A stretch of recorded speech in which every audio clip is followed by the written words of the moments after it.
It was all organised the day before, with the women agreeing that we'd have a barbecue and a bit of a swim up at the Adelaide Weir. It was a lovely, good summer day, and it had been fine all week. Typical Aussie weather.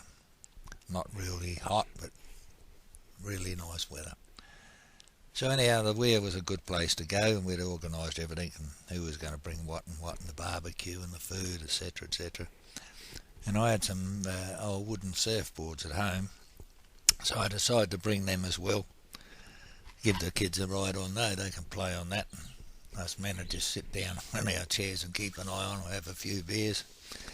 The women would have a natter, and everything in the garden looked lovely. And as it turned out, it was a great day. The kids had a ball.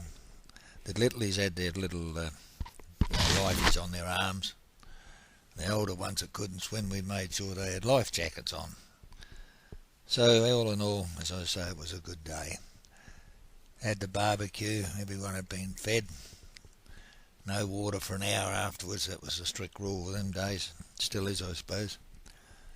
And after lunch, the older ones, Graham's boys, he had three elder, teenagers, 12 upwards.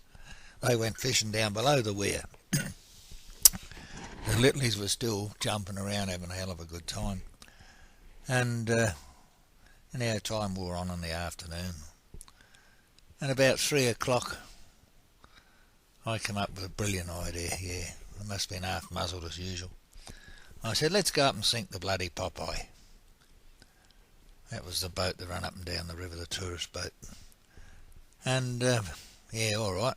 Seems a good idea, Kev. Okay, Graham, it was Bruce Hardy, and Graham was with us. Graham Sharp, I was trying to think of his name. Graham Sharp with us, made the threesome.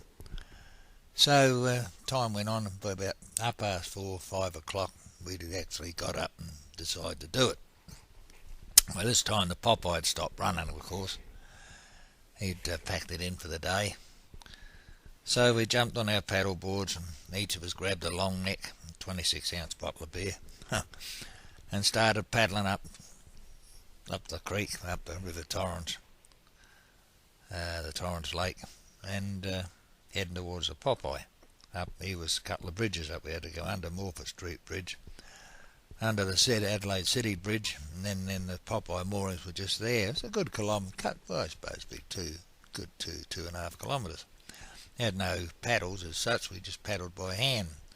Done a bit of shayaking with our beer bottles, having a swig every now and again. And we were having a good old time going up. So we'd gone underneath Morford Street Bridge, and just on the other side of Morford Street Bridge to your left was a big open area that was called, still is I suppose, it's called Pinky Flat. And it's all nice green lawns there. But by this time it was getting towards late afternoon. There wasn't too many people hanging around. And next minute I noticed Graham, he was in front of us, just going along quietly. And all of a sudden he veered towards the bank. And I thought, hello, what's Graham up to? Going to the bank. And I look around. He's getting a bit closer in. I look up a bit further up on the bank, and there's a young couple, I think. They must have been hard at it. Graham gets a bit closer, about 10 yards off the bank. He yells out, I know what you're doing. He said, hey, cut that out. He said, you can't have that here. It's Sunday afternoon in the park. Come on. He said, I know what you're doing. And he's laughing like hell. And of course, so Bruce and I were right behind him. Yeah, hell of a joke. And with that, this joker jumps up and comes roaring down the bank. And, you stupid, come in here, you bloody mongrel, he's yelling out. A few more swear words. Come in here, and he said, I'll bash your bloody head in, you mongrels. Yeah, Graham, you come and bloody get me, you silly bastard. Anyhow, having a good old go at each other. And he said, well, come and get us. You reckon you're bloody good enough? And we're still about 10 yards off the bank, and he had second thoughts of that, and buggy, he said, go and get nicked. Or words to that effect, and walked back, and by this time the girl's up and she's legging it back up towards the road. But it was a hell of a laugh. That's one thing, it sticks in your mind. So anyhow, after that excitement, we kept paddling under the city bridge, made it a Popeye, all right. Just by that time the bottles were empty. So anyhow, each of us just we didn't smash our bottles. We just bloody hit the Popeye on the bloody bow and then returned to home. And the women give us a mouthful, of course, being so long. But it was time to pack up and go home. But it was the end of a great day. It was one of those days that stick to your memories.